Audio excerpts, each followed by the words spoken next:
잘할 것이라고 믿기 때문이 아니고 잘해주지 않으면 정말 죽을 것 같아서 제발 좀 잘해주십시오 그런 호소거든요. 혼돈이다. 거의 뭐 카오스 수준이다. 이렇게 된 원인은 바로 이명박 정부가 자초를 한 겁니다. 이곳저곳에 정말 대못이 많이 박혀 있었던 것입니다. 그거 빼고 다시 하려니까 국민들에게는 혼돈으로 비춰질 수밖에 없었던 부분이 있었던. 어느 개그맨이 그런 얘기를 하더라고요. 나라가 보일러냐 거꾸로 가게. 그 문제는 뭐냐면은 민주주의가 후퇴를 하고 있어요. 이명박 정부에 대한 이야기가 오늘 주제로 잡히고 나니까 큰일 난다, 너 보복당한다라고 얘기합니다. 토시를 바꾸거나 글자 몇 글자 바꾼다고 해서 우리 아이들이 이제 그것에 따라서 사상이 바뀌는 시대는 지났습니다. 네, 저희 100분 토론이 이명박 정부 1년에 대한 여론조사를 좀 진행을 했는데요. 잘했다는 평가가 6.5%, 보통이라는 평가가 43.2%, 잘못했다라는 평가가 49.7% 이렇게 결과가 나왔습니다. 잘하길 기대한다는 의견도 물론 40%가 나왔습니다만 지난 1년 동안의 평가에 대해서는 굉장히 좀 부정적인 평가가 많은 것 같습니다. 여론조사에 내년에는 잘할 거다 이게 굉장히 높았죠. 상당히 굉장히 박하게 잘못했다 평가하면서도 국민들께서 내년에는 잘할 거다 이렇게 기대를 하고 계십니다. 전 기대라기보다는 제발 좀 잘해주세요 그런 절박한 호소다 저는 그렇게 생각합니다. 잘할 것이라고 믿기 때문이 아니고 잘해주지 않으면 정말 죽을 것 같아서 제발 좀 잘해주십시오 그런 호소거든요. 요즘 젊은이들이 이제 개념 있다 이런 이야기를 잘합니다. 그러니까 정부도 진짜 개념 정부가 돼야 됩니다. 자기가 뭘 하려고 하는지, 어떤 순서로 경중을 가리고 선후를 따지고 완급을 조절해서 하려고 하는지 이런 것들을 국민들이 잘 이해할 수 있게 이렇게 해야 되는데 예. 한마디로 이제 아무 개념이 없이 막 하는 것 같다는 느낌을 국민들에게 주거든요. 그 점을 좀 대통령과 그 참모들께서 1년을 정리하면서 내년에는 좀 더 잘 정리해서 하셨으면 합니다. 지난 1년을 평가를 하자면 저는 뭐 역시 옛날에 그 노무현 정권 1년 때 제가 그 혼돈이었다 이런 얘기를 했는데 역시 똑같은 얘기를 하고 싶습니다. 이 혼돈이다. 거의 뭐 카오스 수준이다. 이렇게 된 원인은 바로 이명박 정부가 자초를 한 겁니다.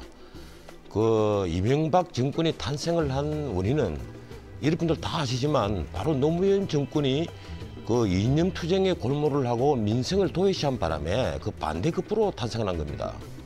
그랬으면 좀 겸손해야 되는데 겸손하고 강한 정부를 그 추구하라고 그 표를 다 찍어줬는데 점령군 행사를 해버렸어요. 아까 지금 유 전 장관께서도 뭐 개념이 없다고 말씀을 하시는데 대통령 취임사를 보면 이념의 시대를 넘어 실용의 시대로 가겠다 이랬어요. 이 세상에 그 이념이 없는 정부가 어디 있습니까? 그러니까 내 같은 사람이 이명박 정부는 영혼이 없는 정부라고 제가 비판을 합니다. 이 영혼이 없다 보니까 정말 갈팡질팡하고 무슨 일 생기면 그때 땜방질하기 바쁘고 이러다 보니까 국민들은 도대체 정부에 대해서 신뢰성이 전혀 못 가지는 겁니다. 예. 이 점이 앞으로도 아마 이명박 정부가 깊이 그 숙고를 해야 될 문제가 아니겠느냐. 제가 보기에는 대대적인 인사개혁부터 해서 예. 정말 제대로 된 비전을 가지고 국민들에게 이 정부를 믿을 수 있다는 신뢰감을 주는 그런 정책을 펴지 않으면 예, 알겠습니다. 결국은 노무현 정부와 마찬가지로 역시 나중에 실패한 정부가 된다. 예. 저는 이런 생각을 합니다. 알겠습니다. 어젠가요 YTN 그 해직 기자들 모임에 갔는데 어느 개그맨이 그런 얘기를 하더라고요. 나라가 보일러냐 거꾸로 가게 그런 말을 하던데 제가 지금 문제는 뭐냐면은 민주주의가 후퇴를 하고 있어요. 그래도 노무현 대통령 때만 해도 욕을 할 수가 있었거든요. 대통령 소위 욕하는 게 국민 스포츠다. 너무 많이 그렇죠. 네. 근데 지금은 뭐 경제 예측을 해도 바로 뭐가 들어옵니까? 사법 처리 이런 협박을 받거든요. 이런 분위기니까 국민들의 그 자율성 같은 것들이 살지 않는 이런 분위기가 지금 광범위하게 지금 확산되고 있습니다. 예. 이 모든 것들이 반시대적이다라는 거죠. 사실 굉장히 지난 10년 동안 달라진 부분이 있기 때문에 저희의 국정 철학으로는 이곳저곳에 정말 대못이 많이 박혀 있었던 것입니다. 그거 빼고 다시 하려니까 국민들에게는 혼돈으로 비춰질 수밖에 없었던 부분이 있었다고 생각을 하고요. 다만 아쉬운 것은 이제는 좀 국회를 비롯해서 정치권도 적극적으로 협조를 좀 해야 되지 않느냐. 국회 개원도 굉장히 늦어졌습니다. 저희 지금까지도 뭐 제대로 국회가 굴러가고 있지 않습니다.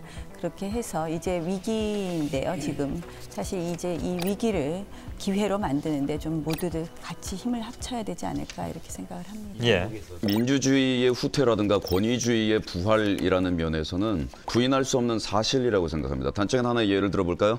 제가 다른 어떤 주제를 가지고 100분 토론에 나왔을 때는 제 주위 사람들은 여론에게 제가 문매를 맞을까 봐 걱정하는 거였습니다. 나가지 마라.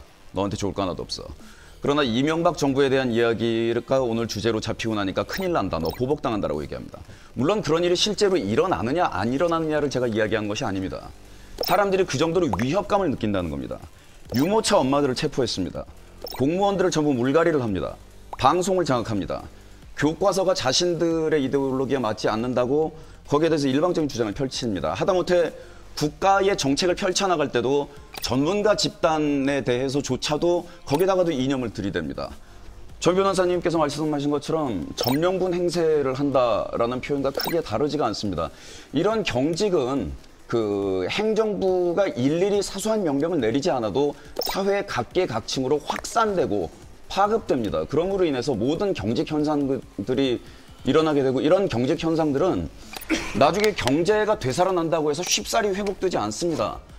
그래서 이명박 대통령께서는 박정희 대통령에 대한 어떤 향수를 가지고 있는지 모르겠지만 국민들이 지금 보고 있는 것은 전두환의 모습이지 박정희의 모습이 아닙니다. 저도 이제 교과서 문제나 여러 가지 얘기를 듣는데요. 사실 양비론적인 입장은 아니고요. 교과서 문제도 그렇습니다. 토시를 바꾸거나 글자 몇 글자 바꾼다고 해서 우리 아이들이 이제 그것에 따라서 사상이 바뀌는 시대는 지났습니다. 예. 이미 지났고요. 그 대신에 오히려 지금 뭐 정부에서 추진하는 돌봄 학교라는 것도 있고요. 그리고 오히려 그런 돈이나 그런 재정이나 그런 노력들을 오히려 아이들의 교육에 더 투자하는 것은 어떤가라는 생각을 합니다. 물론 건설 사업도 좋습니다만은 아이들의 교육 쪽에 조금 더 많은 그리고 조금 더 없는 아이들이 더 배울 수 있는 그런 것들로 좀 연구를 해주시고요. 이제 막 이념 이런 얘기는 저도 이제 좀 지겹습니다. 예. 네, 듣고 있으니까.